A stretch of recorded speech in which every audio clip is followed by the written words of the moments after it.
बिस्मिल्लाहिर्रहमानिर्रहीम।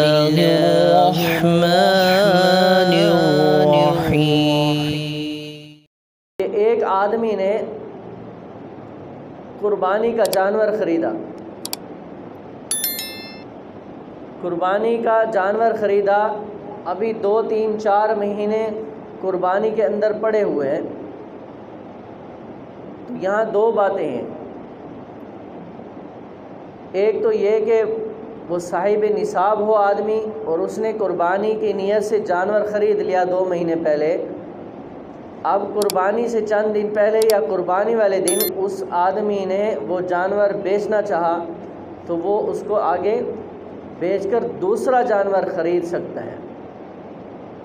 दूसरा, उसी जानवर की कुर्बानी करना लाजमी नहीं है, बल्कि उसको तब्दील किया जा सकता है।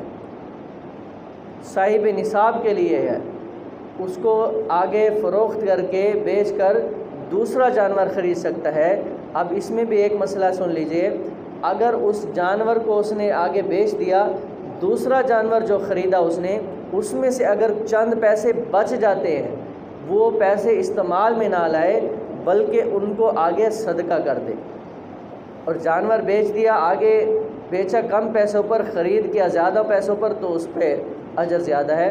लेकिन जिस जानवर में पैसे बच जाएँ जो पहले ख़रीद किया हो, तो उसके बकिया पैसे सदका करने पड़ेंगे। इसी तरह फ़कीर है, साहिब निसाब नहीं है, तो उसने जानवर कुर्बानी की नीयत से ख़रीद किया हुआ था पहले से ही, 2-3 माह पहले ख़रीद लिया या कुर्बानी की ईद के बाद ख़रीद करके कुर्बानी की नीयत से ख़रीद किया था, उसको आगे फ़रोख्त करना, बेचना ठीक नहीं है, बल्कि वो उसी जानवर की कुर्बानी करे।